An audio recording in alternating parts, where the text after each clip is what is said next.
How do organisms reproduce? तो students, this is our new chapter. तो सबसे पहले हम समझेंगे रिप्रोडक्शन का मतलब क्या है। जैसे कि ये एक फैमिली की फोटो है। ये बच्चे जो हैं वो इस दुनिया में कैसे आए, आप इस दुनिया में कैसे आए? तो उनके मम्मी पापा ने उनको जन्म दिया होगा, ठीक बात है। उनके मम्मी पापा कहां से आए? अपने मम्मी पापा से। जैसे उनके पापा को उनके पापा ने और उनकी मम्मी ने जन्म दिया होगा। तो जो इंसान होते हैं वो बच्चे पैदा करते हैं। इनफैक्ट इंसान ही नहीं, बाकी जानवर भी बच्चे पैदा करते हैं। आप देखें, हाथी का जानवर है, कुछ डॉग्स के जानवर हैं। तो ये जो प्रोसेस होता है बच्चे पैदा करने का, that is called reproduction. Scientifically हम रिप्रोडक्शन को ऐसे डिफाइन कर सकते हैं। Reproduction is the process by which a living organism produces more living organisms of its own kind. तो रिप्रोडक्शन वो प्रोसेस है जिससे कोई लिविंग ऑर्गेनिज्म और लिविंग ऑर्गेनिज्म बनाता है, ठीक है। जैसे इस हाथी ने एक दूसरा हाथी बनाया ऑफ इट्स ओन काइंड, और अपने ही तरीके का। ऑब्वियसली हाथी एक दूसरा छोटा हाथी बनाता है, डॉग एक दूसरा छोटा डॉग बनाता है। तो that's why of its own kind. बहुत सारे लाइफ के प्रोसेसेस के बारे में अभी तक आपने पढ़ा है। न्यूट्रिशन हो गया, रेस्पिरेशन हो गया, एक्सक्रीशन हो गया। वैसे रिप्रोडक्शन भी लाइफ का एक इंपॉर्टेंट प्रोसेस होता है। हालांकि इन प्रोसेसेस में और रिप्रोडक्शन में एक बेसिक स्लाइड सा डिफरेंस है। क्या डिफरेंस है? नेसेसरी टू लिव, ये जो प्रोसेसेस होते हैं वो किसी भी ऑर्गेनिज्म के लिए, जिंदा रहने के लिए जरूरी होते हैं। न्यूट्रिशन, अगर वो खाना नहीं खाएगा तो मर जाएगा। रेस्पिरेशन, सांस नहीं लेगा तो मर जाएगा। एक्सक्रीशन, अगर वो एक्सक्रीट नहीं करेगा तो भी मर जाएगा। लेकिन रिप्रोडक्शन के साथ ऐसी बात नहीं। अगर कोई ऑर्गेनिज्म रिप्रोड्यूस ना करे तो भी वो नॉर्मल तरीके से जिंदा रह सकता है। बहुत सारे लोग होते हैं जो ऑफ स्प्रिंग्स पैदा नहीं करते, तब भी वो नॉर्मल जीवन जीते हैं। इस तरह से रिप्रोडक्शन जिंदा रहने के लिए जरूरी नहीं है, जैसे कि ये प्रोसेस जरूरी है। तो अब सवाल पैदा उठता है, व्हाई रिप्रोडक्शन इज इंपॉर्टेंट? अगर जिंदा रहने के लिए जरूरी नहीं है तो फिर रिप्रोडक्शन क्यों किया जाता है, वो क्यों इंपॉर्टेंट है? तो आंसर बहुत सिंपल सा है, to continue life on earth. अगर रिप्रोडक्शन बंद कर दिया जाए तो अर्थ पे जीवन ही खत्म हो जाएगा। और आप सोचो, आज दुनिया में जितने भी लोग हैं वो अगर ऑफ स्प्रिंग्स पैदा करना बंद कर दें तो जब वो मर जाएंगे तो अर्थ पे ह्यूमन बींग्स नहीं बचेंगे। वैसे ही अगर बाकी जानवर भी ऑफ स्प्रिंग्स पैदा करना बंद कर दें, जब वो मर जाएंगे तो लाइफ खत्म हो जाएगी अर्थ से। इसलिए अर्थ पे लाइफ कंटिन्यू करने के लिए रिप्रोडक्शन जरूरी है। तो इसीलिए सारे ऑर्गेनिम्स जो होते हैं वो रिप्रोड्यूस करते हैं, चाहे वो एनिमल्स हो, प्लांट्स हो, माइक्रो ऑर्गेनिम्स हो, कोई भी हो। डिफरेंट ऑर्गेनिम्स में रिप्रोडक्शन जो है वो दो डिफरेंट तरीकों से हो सकता है, एसेक्सुअल और दूसरा सेक्सुअल। ये दोनों क्या होते हैं अभी हम ब्रीफली देखेंगे, बाद में और डिटेल में भी स्टडी करेंगे। सबसे पहले सेक्सुअल की थोड़ी बात करते हैं। आप कहां से आए? अपने मॉम से और अपने डैड से, ठीक है। तो आपके दो पेरेंट्स हैं, एक मॉम और एक डैड। तो सेक्सुअल रिप्रोडक्शन वैसा रिप्रोडक्शन होता है जिसमें ऑफ स्प्रिंग के दो पेरेंट्स होते हैं। मतलब दो ऑर्गेनिम्स मिलके एक ऑफस्प्रिंग बनाते हैं। जबकि एसेक्सुअल रिप्रोडक्शन में क्या होता है? Single parent produces offsprings. एक ही पेरेंट होता है हर ऑफस्प्रिंग का। सेक्सुअल में क्या होता है? दो ऑर्गेनिम्स मिलके एक ऑर्गेनिम्स नया पैदा करते हैं। लेकिन एसेक्सुअल में एक ऑर्गेनिम्स अकेला ही ऑफस्प्रिंग पैदा कर सकता है। कुछ ऑर्गेनिम्स सेक्सुअल तरीके से रिप्रोड्यूस करते हैं और कुछ एसेक्सुअल तरीके से। जैसे एग्जांपल देखते हैं हम। सेक्सुअल तरीके के एग्जांपल है ह्यूमंस, डॉग्स, एलिफेंट्स, या और भी जो बड़े एनिमल्स होते हैं जैसे जेब्रा, टाइगर, लॉयन, कैट, ठीक है, बर्ड्स, प्लांट्स, ये सब सेक्सुअल तरीका यूज करते हैं। ये एसेक्सुअल तरीका कौन यूज करता है? Simple and small organisms like micro organisms. जो सिंपल या छोटे जीव जंतु होते हैं जैसे माइक्रो ऑर्गेनिम्स, वो एसेक्सुअल वाला तरीका यूज करते हैं। एक्चुअली एसेक्सुअल वाला तरीका कम कॉम्प्लिकेटेड होता है, इसलिए सिंपल ऑर्गेनिम्स को यूज करते हैं, हम ऐसा सोच सकते हैं। और सेक्सुअल वाला तरीका जो है वो कॉम्प्लिकेट होता है, इसलिए वो बड़े ऑर्गेनिम्स द्वारा यूज किया जाता है। और फिर कुछ सिंपल प्लांट्स भी होते हैं जो एसेक्सुअल वाला तरीका यूज करते हैं। इन दोनों तरीकों में और भी कुछ डिफरेंसेस होते हैं जो हम आगे समझेंगे। अभी हम सबसे पहले एसेक्सुअल रिप्रोडक्शन का जो प्रोसेस है उसको डिटेल में स्टडी करेंगे। आपको जान के हैरानी हो सकती है कि एसेक्सुअल रिप्रोडक्शन भी बहुत तरीके का होता है, जैसे मैंने यहां पे लिखा है, एक करके हम सबके बारे में पढ़ेंगे। सबसे पहले हम अटैक करेंगे बाइनरी फ्यूजन पे। Binary fusion, amoeba. अमीबा नाम का एक माइक्रो ऑर्गेनिज्म होता है जिसमें एक ही सेल होता है, यूनिसेलुलर भी बोलते हैं इसको, सिंगल सेल्ड ऑर्गेनिज्म। पढ़ा होगा इसके बारे में आपने। बहुत ही छोटा होता है, एक ही सेल होता ही है इसमें, तो बहुत छोटा होना ही है। ये जो अमीबा होता है ये इस प्रोसेस को यूज करता है। अब देखिए, ये अमीबा का न्यूक्लियस है और ये उसका साइटोप्लाज्म। ये जो लिक्विड भरा होता है अंदर उसको साइटोप्लाज्म बोलते हैं, आपने लोअर क्लास में पढ़ा है। तो ये प्रोसेस बड़ा ही सिंपल होता है, बाइनरी फ्यूजन। इसमें क्या होता है, ये जो अमीबा है ये दो पार्ट में डिवाइड हो जाता है।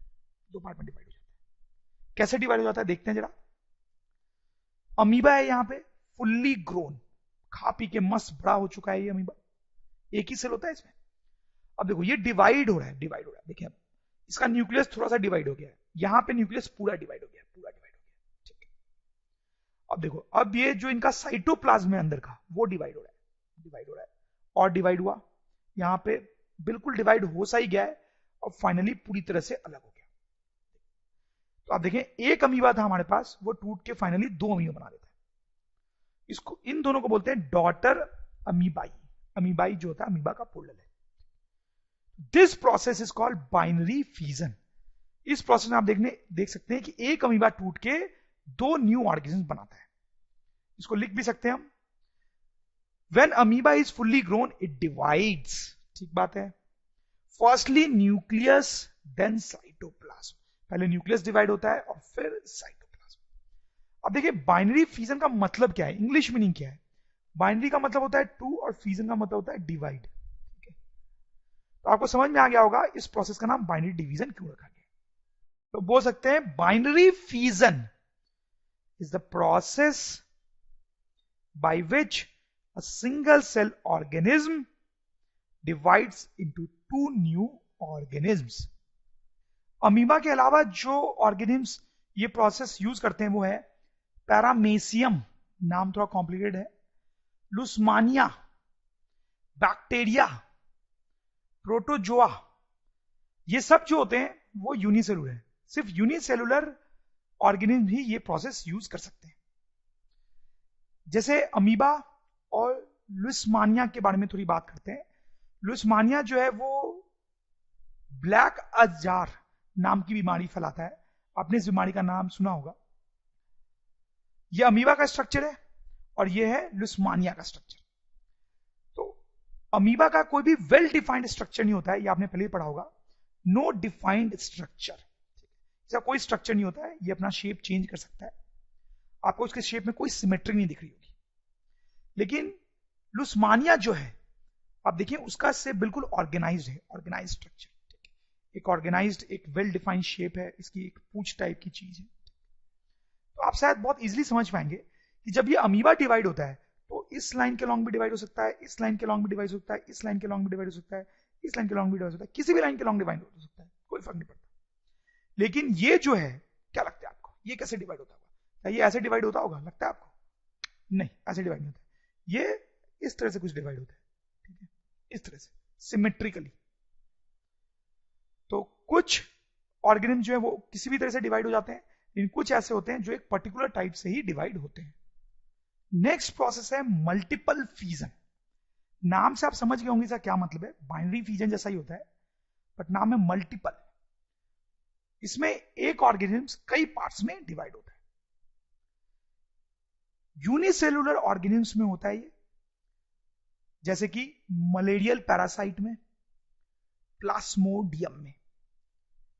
जैसे आप देखें ये डायग्राम दिखा रहा है कि कैसे प्लाज्मोडियम में मल्टीपल फिजन हो रहा है।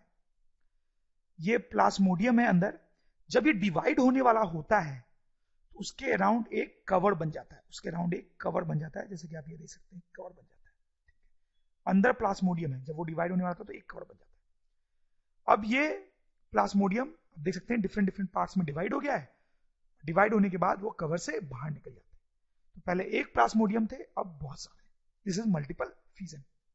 नेक्स्ट प्रोसेस जो हम पढ़ने वाले हैं वो है फ्रैगमेंटेशन।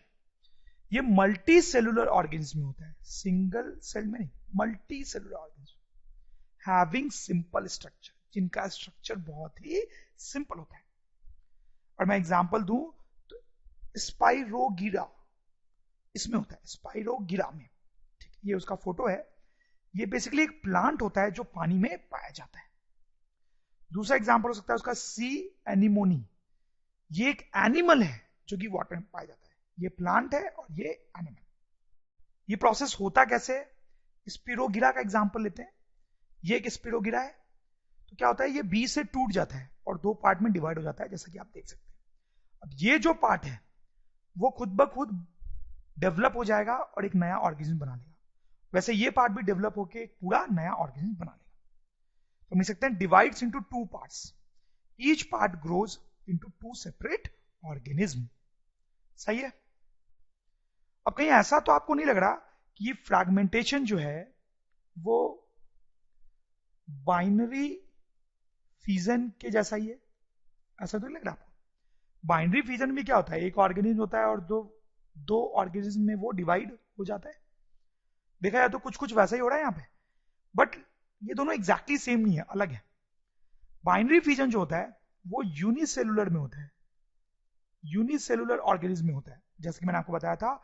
और फ्रेगमेंटेशन जो है वो मल्टी सेलुलर ऑर्गेनिज्म में होता है। दूसरा, बाइनरी फिजन में जब ये ऑर्गेनिज्म, अमीबा था फॉर एग्जांपल, जब अमीबा टूटता है तो दो अमीबा बनते हैं और टूटते ही अपने आप में एक कंप्लीट अमीबा है, टूटते ही अपने आप में कंप्लीट अमीबा है।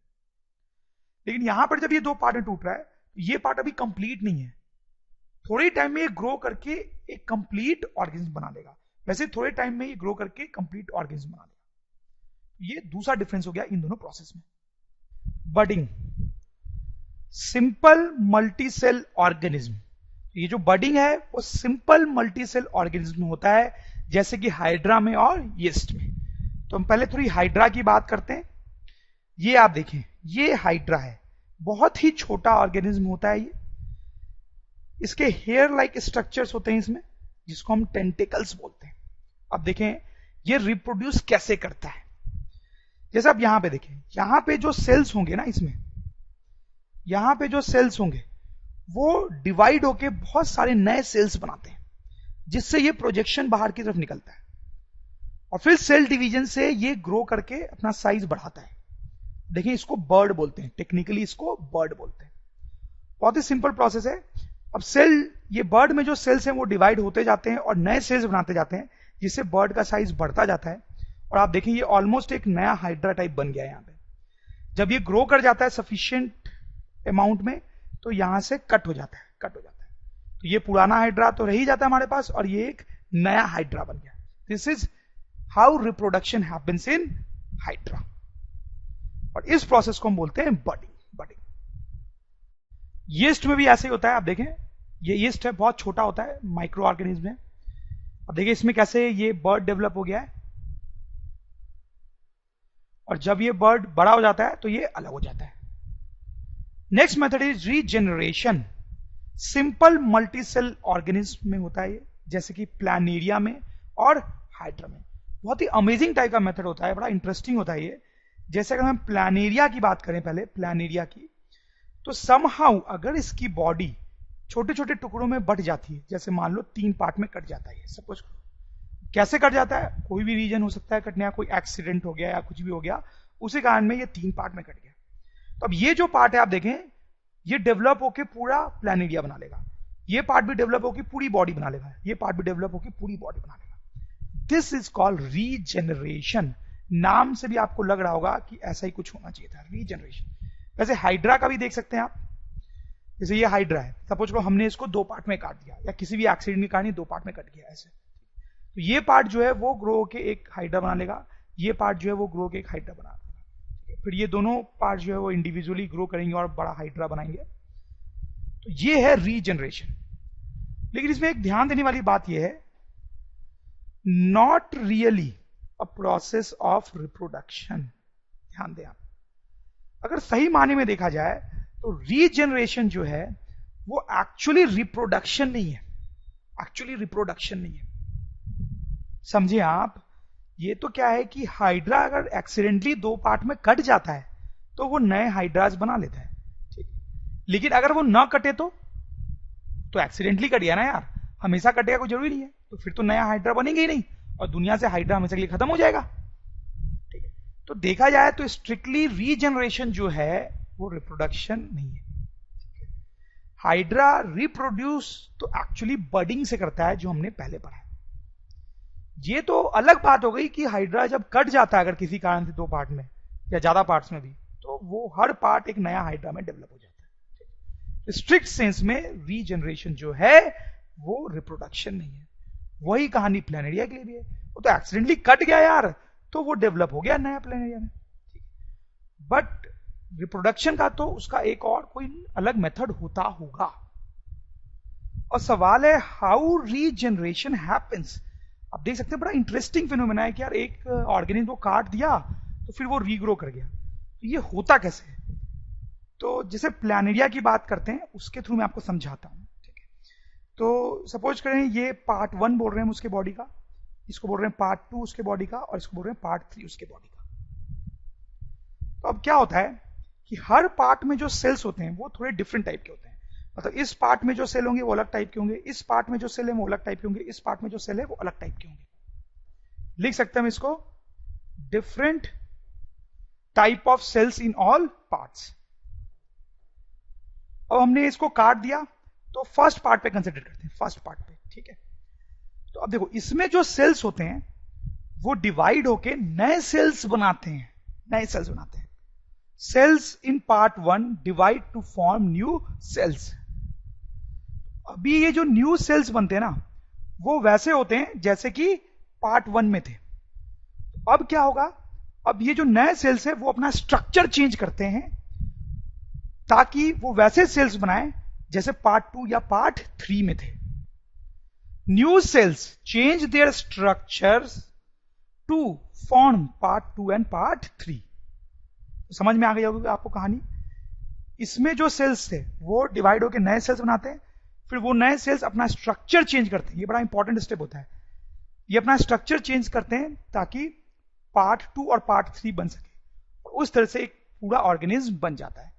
वही कहानी इसके लिए भी रिपीट होती है और इसके लिए भी रिपीट होती है।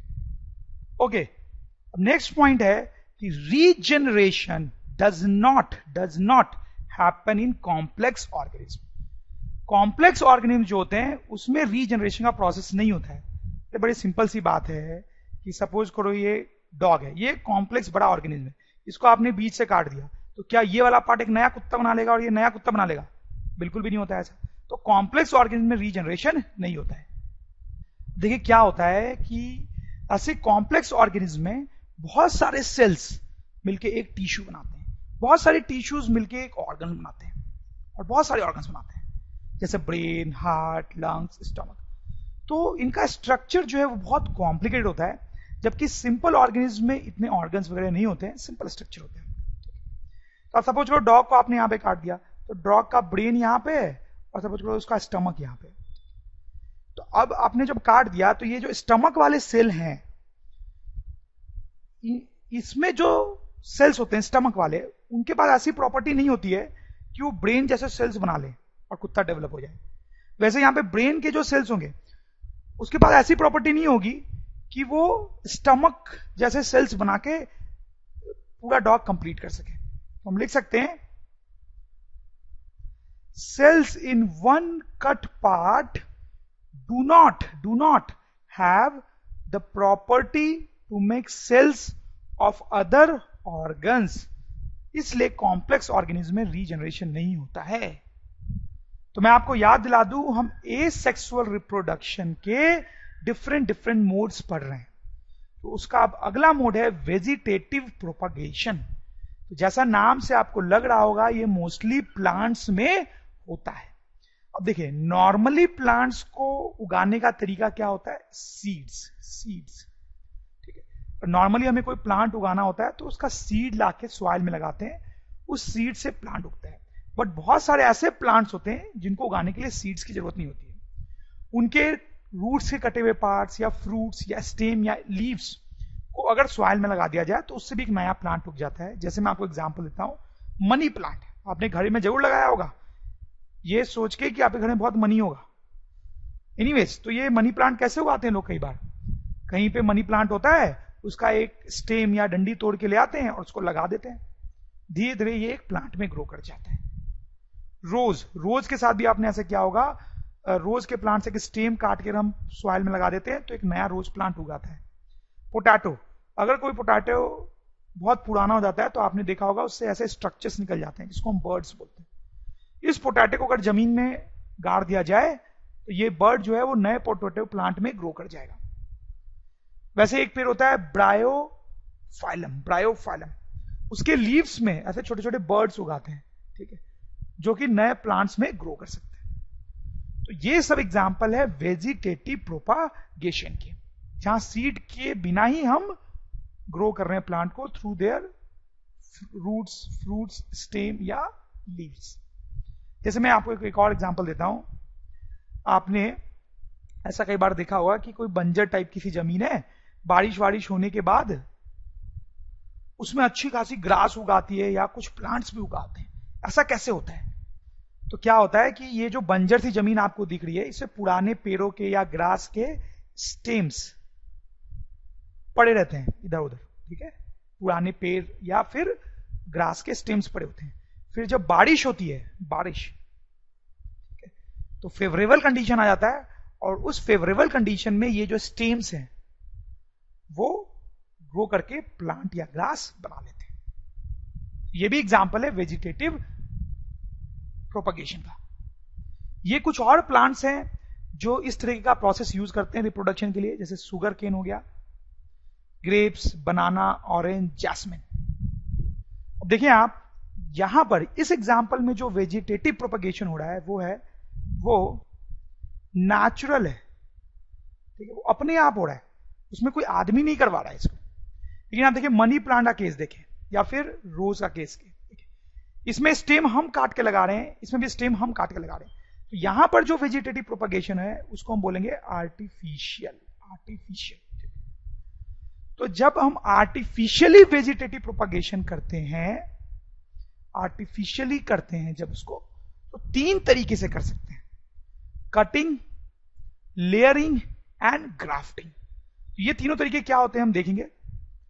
सबसे पहले हम देखते हैं कि कटिंग का क्या मतलब होता है। कटिंग का मतलब बहुत सिंपल है। आप देखें, ये एक प्लांट था हमारे पास, ठीक है, हमने ब्लेड से या किसी भी और चीज से उसकी एक स्टेम काट ली और इस स्टेम को मैंने दूसरे गमले में लगा दिया, और टाइम के साथ क्या होगा, ये पौधा भी बड़ा हो जाएगा। This is an example of vegetative propagation by cutting, ठीक है, सिंपल, क्योंकि हम एक स्टेम को काट के लगा रहे हैं। इसके एग्जाम्पल्स कुछ मैंने आपको बताए भी हैं, मनी प्लांट हो गया, रोज हो गया, और भी एग्जाम्पल्स है sugarcane and banana, right. अब बात करते हैं लेयरिंग की। लेयरिंग क्या होता है, ये थोड़ा इंटरेस्टिंग है। आप देखें, देखिए यहां पे लेयरिंग की जा रही है। ये कोई बड़ा सा पेड़ है, ठीक है, उसकी किसी ब्रांच को लेके हम ऐसे इस तरीके से सॉइल के अंदर से डिप कर देते हैं। उसके एक ब्रांच को हमने लिया, उसका एक पार्ट हमने सॉइल के अंदर घुसा दिया, ठीक है, और थोड़ा सा पार्ट बाहर रखा। अब धीरे धीरे क्या होगा कि ये जो पार्ट है वो ग्रो कर जाएगा, ग्रो कर जाएगा, और ये जो पार्ट सॉइल के अंदर है, इसके रूट्स बन जाते हैं। और जब ऐसा हो जाए, कुछ दिन बाद की रूट्स बन जाए, तो आपको इसको यहां से काट दो, ठीक है। तो ये जो है ये अपने आप में एक पूरा नया प्लांट बन गया। ये जो प्रोसेस है इसको बोलते हैं लेयरिंग। इसके कुछ एग्जाम्पल है जैस्मिन, लेमन, स्ट्रॉबेरी, तो बड़े इंटरेस्टिंग टाइप के एग्जाम्पल हैं इसके। नेक्स्ट हम देखेंगे, आप समझ गए होंगे, ग्राफ्टिंग। कि ग्राफ्टिंग क्या होता है, ये थोड़ा अलग टाइप का प्रोसेस होता है, अभी आप समझ जाएंगे। जैसे देखें इस डायग्राम में ग्राफ्टिंग की गई है, तो ध्यान दें, टू डिफरेंट प्लांट्स। देखो क्या है, ये जो नीचे है, नीचे वो एक प्लांट है, पहले से एक कोई प्लांट है, और ये जो स्टेम है हम दूसरी प्लांट के लेके आए,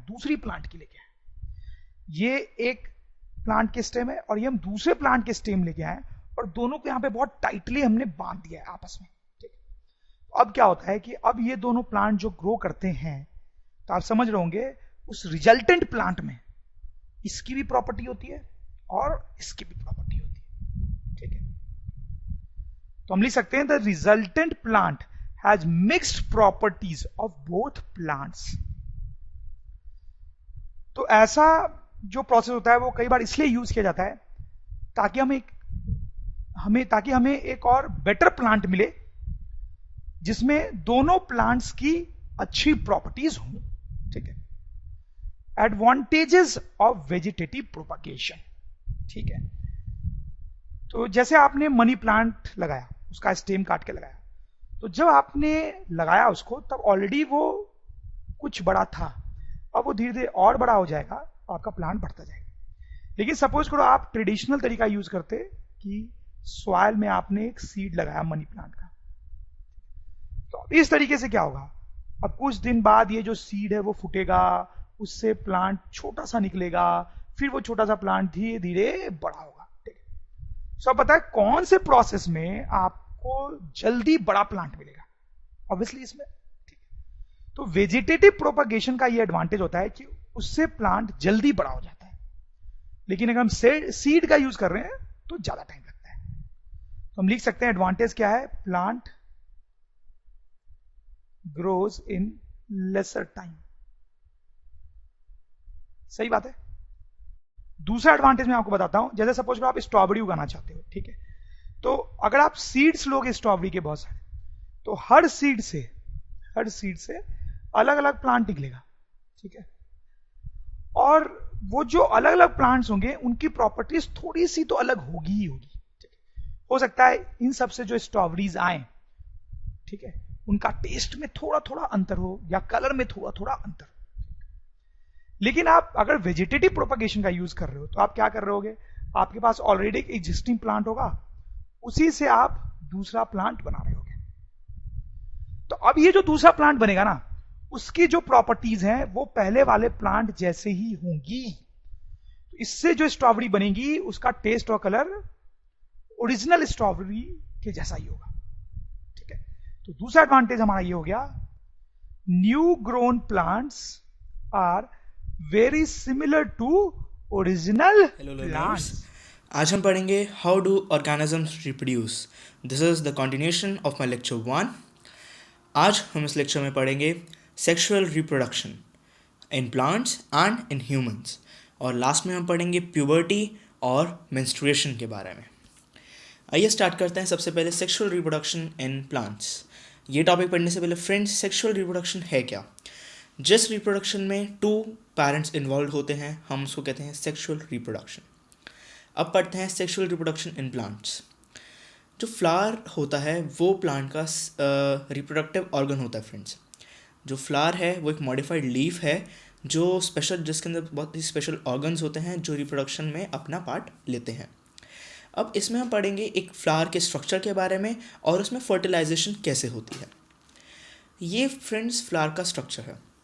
और इसमें हम पढ़ते हैं, ये जो आपको दिखाई दे रही है इसको बोलते हैं हम इसको फिलामेंट, और यहाँ ऊपर ये जो राउंड स्ट्रक्चर है इसको बोलते हैं एंथर। इसमें फ्रेंड्स पॉलन ग्रेन्स होते हैं, ठीक है, और इसको हम कहते हैं मेल रिप्रोडक्टिव ऑर्गन। और ये जो मिडल में है हम इसको बोलते हैं, ये होती है स्टाइल, और ये होता है स्टिग्मा, और ये होती है ओवरी, ठीक है। और इस तीनों को हम मिला के कहते हैं पिस्टल। सो पिस्टल जो हमारा फीमेल रिप्रोडक्टिव ऑर्गन है, तो एंथर जो अपने इसके पास पॉलन ग्रेन्स होते हैं वो स्टिग्मा पर पॉलन ग्रेन्स को फेंकता है, ठीक है, जिसकी पॉलन ट्यूब से, तो जिससे कि जो स्टिग्मा पर जब पॉलन ग्रेन्स आ गए तो वो ट्रैवल कर कर ओवरी में गैमेट फॉर्म करते हैं, जिसकी वजह से एक नया फ्लावर हमारा बनता है। सो ये है फ्लावर का स्ट्रक्चर। हम ये नीचे वाली लीफ को बोलते हैं सेपल, जो इसको सपोर्ट करता है, रिसेप्टिकल जिसपे सारा एक तरह से बेस, ये बेस है टिका हुआ है, और ये हम नीचे बोलते हैं इसको पेड्यूकल। और so friends this is that's it. और ये जो ऊपर जो हमें शेप देते हैं, जो हमें सुंदर लगते हैं, उनकी शेप्स जो होती हैं उसको बोलते हैं हम पेटल्स। सो आइए अब पढ़ते हैं फर्टिलाइजेशन कैसे होती है इसके अंदर। जब स्टिग्मा पर पॉलन ग्रेन्स लैंड करते हैं वो मॉइस्चर की वजह से जर्मिनेट होता है, जिसकी वजह से जो पॉलन ग्रेन्स हैं वो अलग एक पॉलन ट्यूब डेवलप करते हैं और जो हमारा स्टाइल है उससे ओव्यूल में पहुंचते हैं और उसमें पेनिट्रेट करते हैं और फर्टिलाइज होकर जाइगोट फॉर्म करते हैं, जो कि फाइनली एक एम्ब्रियो में डेवलप हो जाता है। सो आइए अब हम पढ़ते हैं reproduction in human beings. Friends, human beings एक होता है मेल, एक फीमेल, ठीक है। अब इसके अंदर दोनों के पास अलग अलग रिप्रोडक्टिव सिस्टम है और ह्यूमन की रिप्रोडक्शन के अंदर जो मेल रिप्रोडक्टिव ऑर्गन है वो अपने स्पर्म्स रिलीज़ करता है फीमेल रिप्रोडक्टिव ऑर्गन में, जो वहाँ पर फर्टिलाइज होते हैं और एम्ब्रियो फॉर्म होता है। सो आइए इसमें हम दो सिस्टम्स के बारे में स्टडी करेंगे, मेल रिप्रोडक्टिव सिस्टम और फीमेल रिप्रोडक्टिव सिस्टम। हम इन दोनों रिप्रोडक्टिव सिस्टम में एक्चुअली क्या पढ़ेंगे कि जो मेल गैमेट्स हैं और फीमेल गैमेट्स हैं वो है क्या। मेल गैमेट्स जो कि स्पर्म है और फीमेल गैमेट वो होते हैं एग्स। सो अब हम ये दोनों कैसे बनते हैं हम इसके बारे में स्टडी करेंगे। आइए पहले देखते हैं male reproductive system. Friends, male reproductive systems के अंदर चार मेन हमारे पार्ट्स हैं: testis, vas deferens, seminal vesicle and penis. So testis हमारे यहाँ पर लोकेटेड होते हैं, ये एक स्क्रॉटम में होते हैं और हमारे ऑब्डोमेन कैविटी से थोड़ी बाहर होते हैं। इसका रीज़न है कि इसको 2 से 5 डिग्री सेल्सियस थोड़ा कम चाहिए, जिसकी वजह से स्पर्म्स फॉर्मेशन हो। तो यहाँ पे टेस्टिस में स्पर्म्स फॉर्म होते हैं और एपिडाइडमिस में स्टोर होते हैं।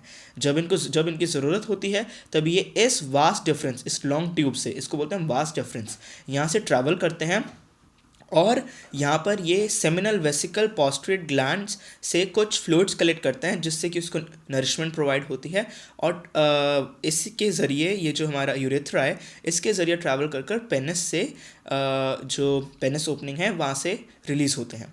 सो ये है मेल रिप्रोडक्टिव ऑर्गन। अब हम पढ़ते हैं फीमेल रिप्रोडक्टिव सिस्टम के बारे में। तो फीमेल रिप्रोडक्टिव सिस्टम के अंदर भी 4 मेन पार्ट्स हैं: uterus, fallopian tube, ovary and vagina. So पहले बात आती है यूट्रस की। सो यूट्रस फ्रेंड्स ये बीच वाला एरिया है। पहले हम बात करते हैं ओवरीज की। ओवरीज में हमारे ये जो एग्स हैं ये प्रोड्यूस होते हैं। जब यहाँ पे एग प्रोड्यूस होते हैं तो एग यहाँ से हमारा ट्रैवल करता है, अब वो यहीं पे रुक जाता है फ्रेंड्स, ठीक है। यहाँ पे ये जो वजाइना है, यहाँ से जो मेल रिप्रोडक्टिव ऑर्गन है दैट इज़ पेनिस, सो वो एंटर करता है और अपने स्पर्म्स रिलीज़ करता है। स्पर्म्स ट्रैवल कर यहाँ पर हमारा जाइगोट फॉर्मेशन होता है। सो अगर हमसे कोई पूछे कि साइट ऑफ फर्टिलाइजेशन मतलब मेल और फीमेल रिप्रोडक्टिव गैमेट्स का ज्वाइन होना, सो जो फर्टिलाइजेशन है, साइट ऑफ फर्टिलाइजेशन हमारी फैलोपियन ट्यूब है friends. This is a very point to remember.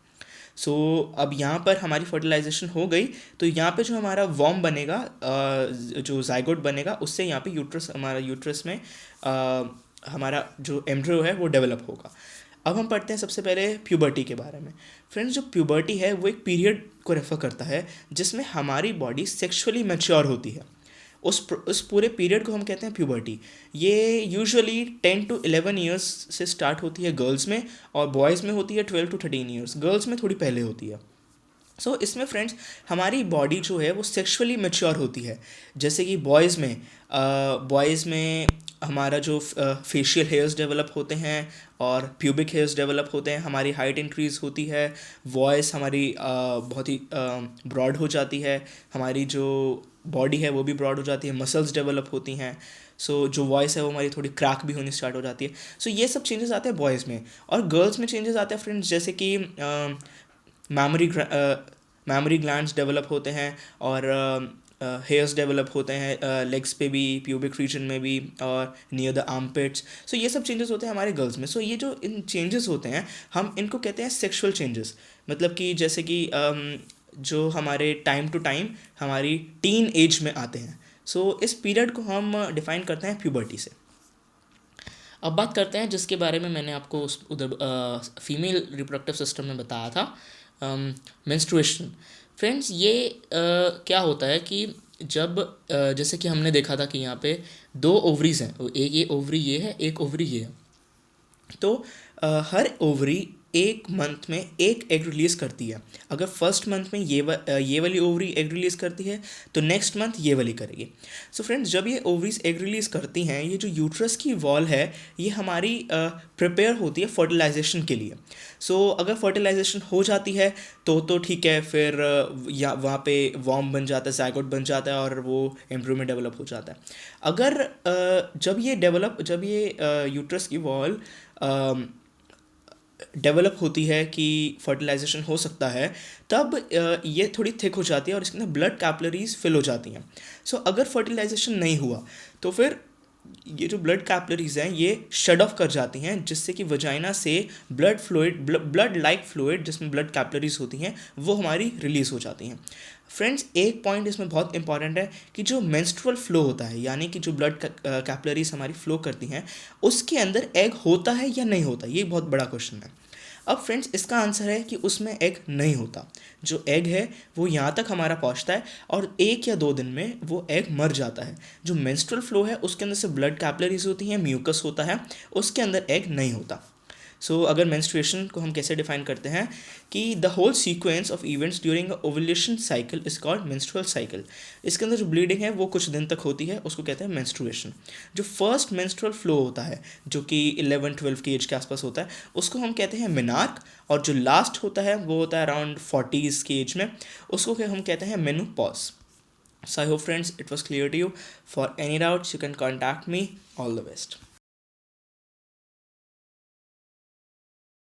इस सैंपल पेपर की जो टाइम लिमिट है वो आपकी 1 आवर 30 मिनट्स है, ठीक है, और मैक्सिमम मार्क्स हैं आपके 40, ठीक है। क्योंकि ये आपका एक थ्योरेटिकल बेस्ड क्वेश्चन पेपर है, ठीक है, इसमें वही क्वेश्चन आपको देखने को मिलेंगे जो कि आपके प्रीवियस ईयर सीबीएसई एग्जाम में आए हुए होंगे, ठीक है।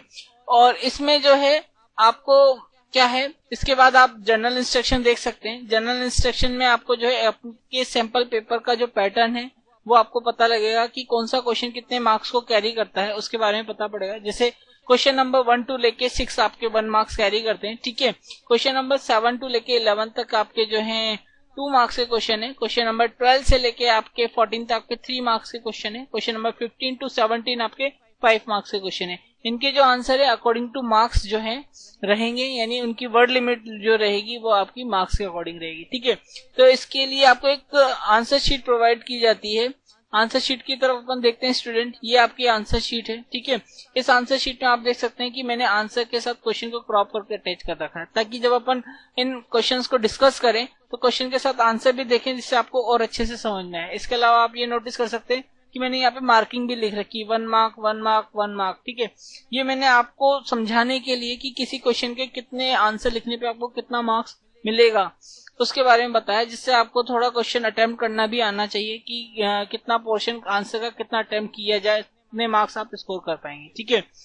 तो आप यहाँ पे आज की आंसर शीट देख सकते हैं। इस आंसर शीट में ये मार्जिन लाइन होती है, इस मार्जिन लाइन मैंने ये ड्रॉ की है। इस मार्जिन लाइन के लेफ्ट हैंड साइड पे जो है मैं आंसर नंबर लिखूंगा। ये आंसर नंबर स्टूडेंट ध्यान है बिल्कुल नीट एंड क्लीन और क्लियर होने चाहिए, ठीक है, ताकि क्या है एग्जामिनर जब मार्किंग दे या मार्किंग करे तो उसको आंसर के अकॉर्डिंग जो है जो मार्क्स होते हैं उसको लिखना होता है। तो जितना कौन सा क्वेश्चन कितने मार्क्स को कैरी करता है वो उसके नंबर पर डिपेंड करता है, ठीक है।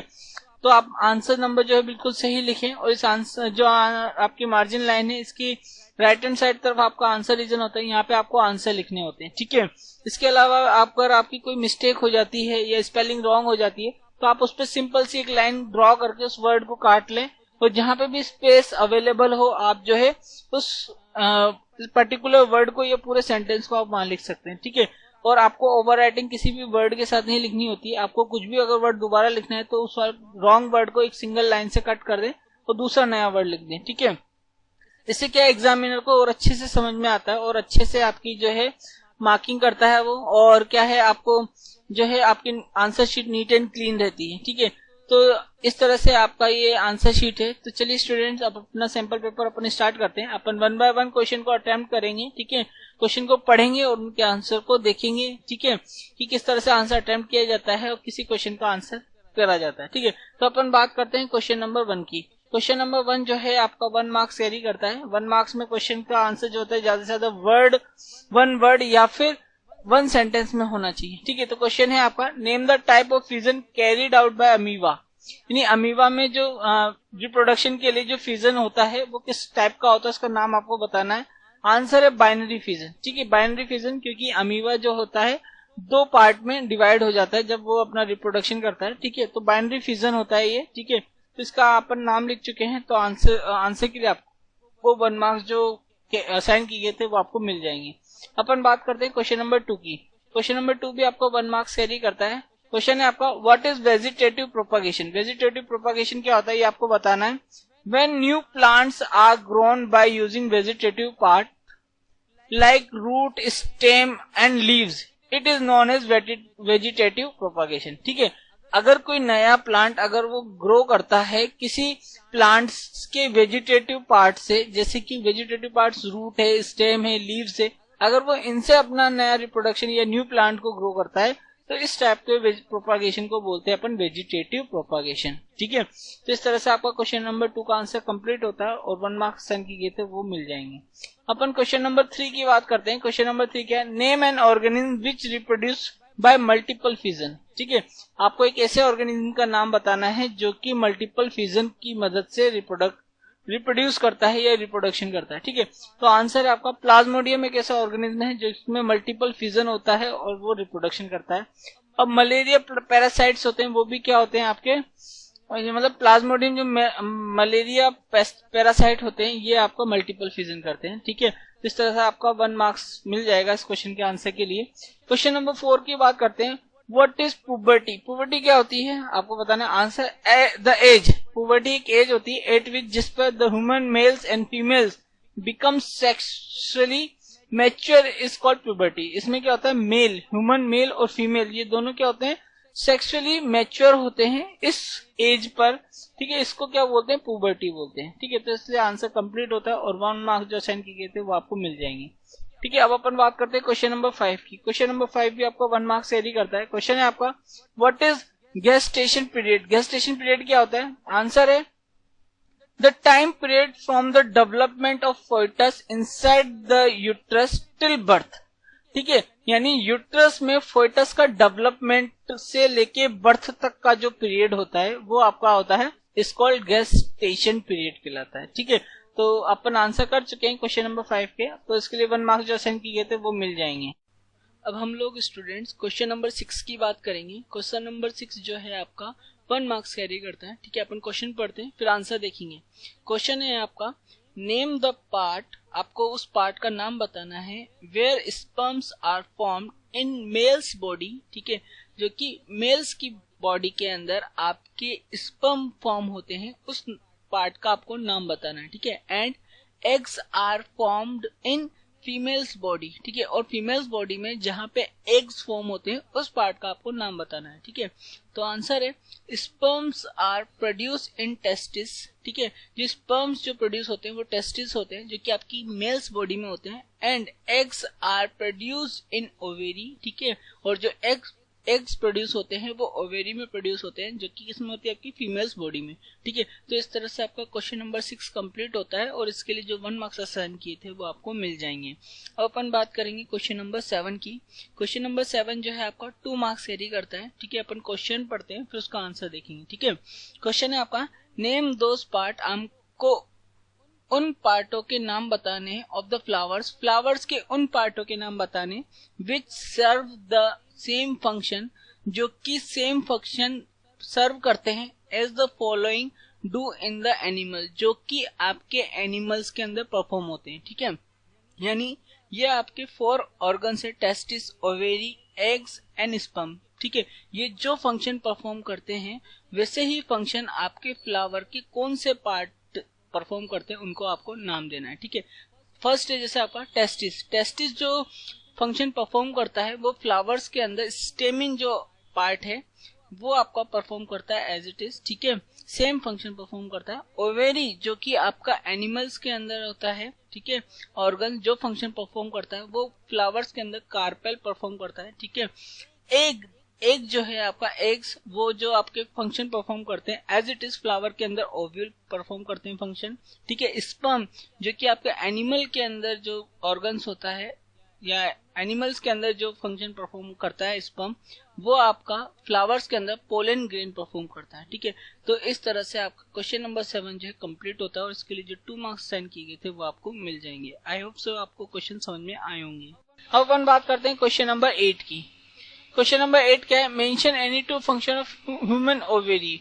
ह्यूमन ओवेरी का कोई भी 2 फंक्शन आप लिखो। पहला फंक्शन है it produce ovum the female gamete. ठीक है, ये क्या प्रोड्यूस करता है? ओव्यूम प्रोड्यूस करता है जो कि फीमेल गैमेट होता है।